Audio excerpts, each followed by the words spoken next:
सभी साधक मित्रों का मैं मिलिंद खिकाले योग स्तंभ चैनल पे स्वागत करता हूँ। योग स्तंभ ये यूट्यूब चैनल सर्व मानवों के लिए जो खुद को उत्क्रांत अवस्था में ले जाना चाहते हैं, जीवन में नर का नारायण और मूल स्थिति का अनुक्रमे क्षिप्त विचारवंत और मुमुक्षु बनने का है, जो लोगों को जीवन में सुखी जीवन जीने का और जीवन में प्रगति पथ पर रहने का है, उन सभी प्रगतिशील मनुष्य यानी साधक गणों के लिए योगी मनोहर जी इनके मार्गदर्शक तत्वों के आधार पर योग स्तंभ यह उपक्रम शुरू है। सद्गुरु ने जिस प्रकार बताया है कि मैं यानी सिर्फ शरीर नहीं तो शरीर यह हमारा जीवन जीने का उपकरण है, लेकिन यह समझने के लिए हमें आदर्श जीवन प्रणाली आत्मसात करना बहुत आवश्यक है। हर मनुष्य को प्रगतिशील जीवन जीने की इच्छा रहती है। हर आदमी को जीवन में उत्क्रांत होने का है और वही जीवन का मूल उद्देश्य भी है। यह सभी बातों के लिए आप सभी से निवेदन है कि योग स्तंभ यह यूट्यूब चैनल सब्सक्राइब करो और इसमें दी हुई इंफॉर्मेशन का जीवन में उपयोग करके चैनल को लाइक करो। धन्यवाद। समस्त साधक मित्रों को गाली का नमस्कार। आज हम एक अलग सब्जेक्ट लेके आपके सामने आए हैं। ये हमारे पुरातन कालों से 3 कहानियाँ हमको मालूम है, बचपन से हमें बताई जाती है। एक कर्ण के बारे में बताया जाता है, एक श्रवण बाण के बारे में बताया जाता है और एक कुंभकर्ण के बारे में बताया जाता है। ये तीनों कहानियों में हम देखेंगे तो एक फैक्टर कॉमन है, वो है कर्ण। कुंभकर्ण, कर्ण और श्रवण बाण। श्रवण यानी फिर से कान के संबंध में बातें आती है। तो ये तीनों कहानियों में रिलेशन क्या है, ये हमको जानने का है। ये तीनों कहानियां जो है, ये पहली कहानी ऐसी है, ये श्रवण बाण रहता था। उसके माता पिता जो थे वो अंधे माता पिता थे। अंधे माता पिता थे। ये अंधे माता पिता, उनको इच्छा थी कि हमको भगवान का दर्शन करने का है। अभी मेरे को बताओ, वो एक तो अंधे है और उनको भगवान को दर्शन करने का है। ठीक है, उनकी इच्छा है। श्रवण बाण भी कुछ कह नहीं सकता, वो श्रवण बाण भी उनका आज्ञाधारक था और वो उसको मान्यता देता है और वो माता पिता को एक कवड़ बना के उसमें बिठा के जंगल में से घूमने के लिए लेके जाते हैं। उस अलग अलग स्थानों पे देव दर्शन के लिए जाते हैं। तो देव दर्शन को जाते समय जंगल से जा रहे थे तो उनको प्यास लगती है। तो वो बोलते हैं श्रवण बाण को, बाबा रे हमको प्यास लगी है, तू कहाँ से पानी लेके आता है क्या? तो ठीक है बोलते। तो ये उसके पास मटका था, नदी बह रही थी, वहां पे पानी लेने जाता है तो उसको कहाँ से तो भी आके बाण लगता है। ऐसी कहानी है। अभी बाण लगता है तो ये कहाँ से आया? तो एक बाजू के पेड़ के ऊपर दशरथ नाम का राजा रात को शिकार करने के लिए आया था और वहां पे बैठा था। उसको पानी का आवाज आता है। वो राजा जो था वो श्रवण भेदी यानी कान से ही सुन के उसका लक्ष्य रहता था उसको भेद करना कैसा, ये उसको मालूम था। तो वो ऐसे जहां से आवाज आ रहा उस डायरेक्शन से जैसे बाण चलाता है तो ये श्रवण को जाके ये बाण लगता है तो श्रवण वहां पे मर जाता है। तो वो बोलता है कि मेरे को क्यों मारा? अच्छा ठीक है, अभी तो मैं मरने वाला हूँ, लेकिन मेरी वो माता पिता है, अंधे माता पिता है, बेचारे पैसे बैठे हैं, वो उनको ये पानी पहुंचा दो। ये रिक्वेस्ट जब दशरथ राजा को श्रवण बाण करता है तो ठीक है बोलते हैं, मैं जाता हूँ। दशरथ राजा पानी का मटका लेके ये माता पिता के पास जब जाता है और बताता है कि मेरे हाथ से ऐसा ऐसा हो गया, आपका बच्चा तो मर गया, लेकिन अभी ये पानी है, ये पी लो। लेकिन वो माता पिता भी अभी नेचुरल है, कहानी ऐसी बनी है, उनको भी बहुत दुख होता है, और वो उसको बोलते हैं कि ये हमारे बच्चे को मार डाला तूने और हमको पानी पिला रहा है, ये कैसा क्या, तू भी ऐसा बच्चा बच्चा करते मर जाएगा, ऐसा शाप देके वो मर जाते हैं। ऐसी ये कहानी है। अभी ये कहानी जो है बहुत सुरस और अच्छी कहानी है। इसमें यानी दिल को छू लेने वाली कहानी है कि इतना आज्ञाधारक अच्छा लड़का था, वो माता पिता की सेवा कर रहा था, जा रहा था, वो जाते जाते लेकिन दशरथ ने उसको मार डाला। तो सिंपैथी सभी श्रवण बाळ की तरफ आती है।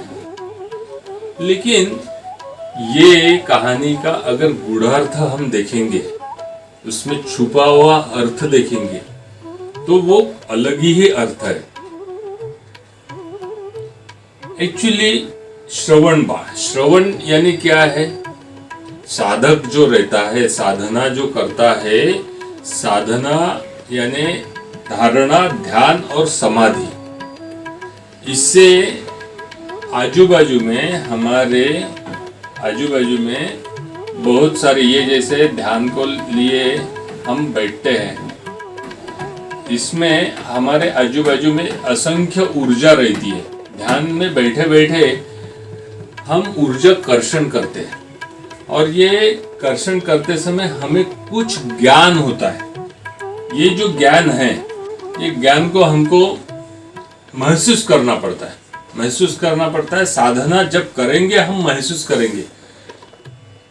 श्रवण में या कर्ण में या कुंभकर्ण में हम सिर्फ सुनते हैं।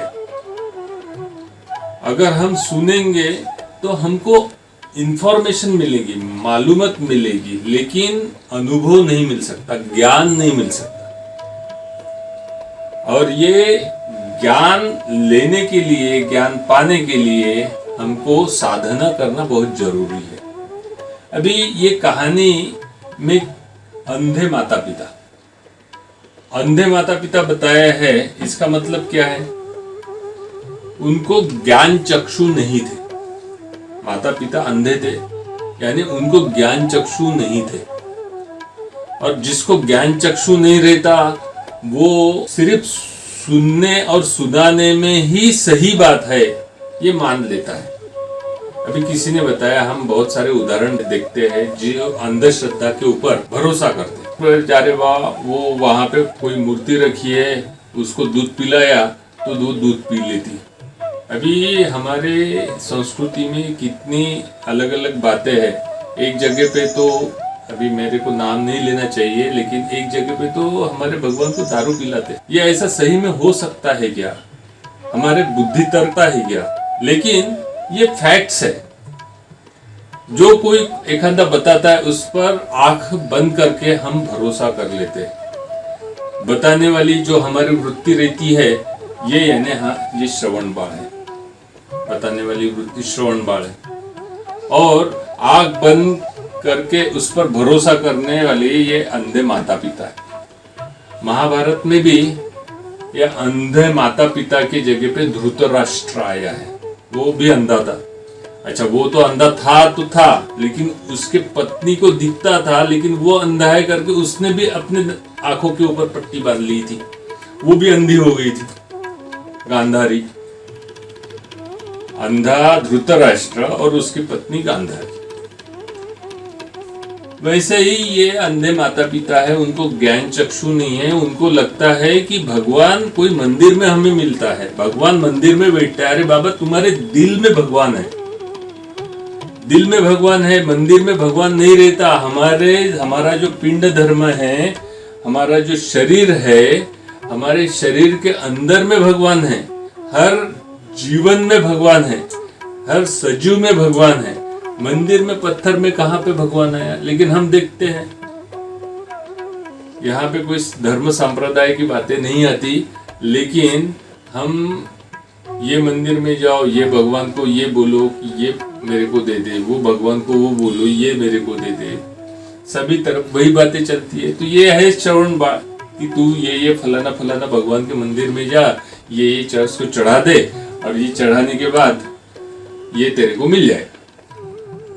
अभी ये मिलने देने के लिए भगवान को इतने धंधे है क्या कि ये मिलाने के लिए कुछ दे दिया, उसको फूल हार चढ़ा दिया कि वो दे देगा, ऐसा नहीं है।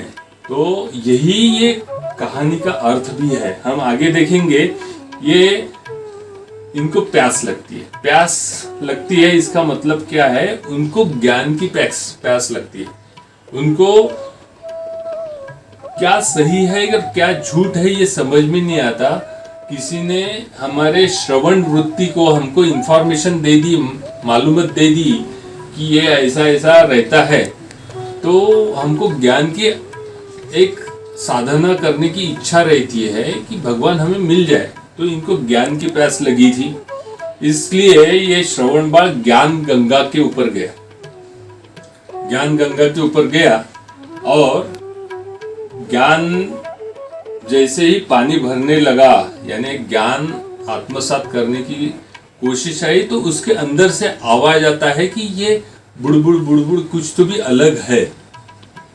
तो ये दशरथ जो जागृत अवस्था में था, यानी दशरथ यानी कौन, राम का पिता, आत्मा राम का पिता।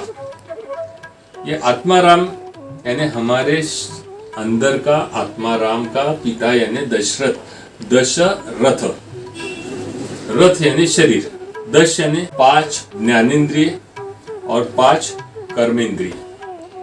5 ज्ञानेंद्रिय और 5 कर्मेंद्रिय से युक्त ये ऐसा जो शरीर रहता है वो दशरथ। ये उपनिषद में यहाँ पे उपमा दी है, आत्माना रथिना धि शरीर रथ में उच्च, यानी जो आत्मा है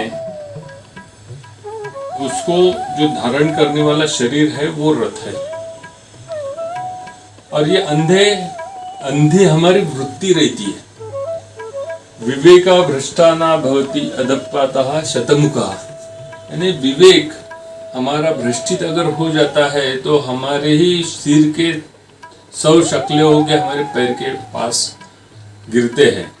अदप्पातः शतमुखः। वैसे ही वो धृतराष्ट्र को भी 100 बच्चे थे, सबका नाम दू से चालू था, दुर्योधन, दुशासन, और वो 100 पुत्रों के ऊपर एक उनको लड़की भी थी, बच्ची भी थी, उसका नाम था दुश्शीला। दुश्शीला यानी जिसको शील नहीं, जिसको इज्जत नहीं है, जिसने अपनी इज्जत पूरी बेच डाली है। ऐसा कोई नाम रखेगा क्या? दू से कोई हमारा दू यानी खराब, खराब कोई नाम हमारा रख सकता है क्या? नहीं रख सकता। तो ये जो कहानियां है इसका सही अर्थ अलग है और ऊपर दिखने वाला अर्थ अलग है। ये कहानी में से आपको ध्यान में आएगा। आगे में ये जैसा श्रवण बाण वो नदी के पास जाता है और पानी भरता है, उसको बाण आके लगता है। अभी दशरथ पास में आता है, वो दशरथ बेचारा पानी का मटका लेके इनके अंधे माता पिता को पास जाता है, अंधे माता पिता के पास जाता है कि लो मैं आपको ज्ञान का पानी लेके आया हूँ, और ये आपका जो भगवान है, भगवान मंदिर में नहीं है, आपके अंदर में है, आप उसकी साधना करो, ध्यान करो। लेकिन वो नहीं मानते।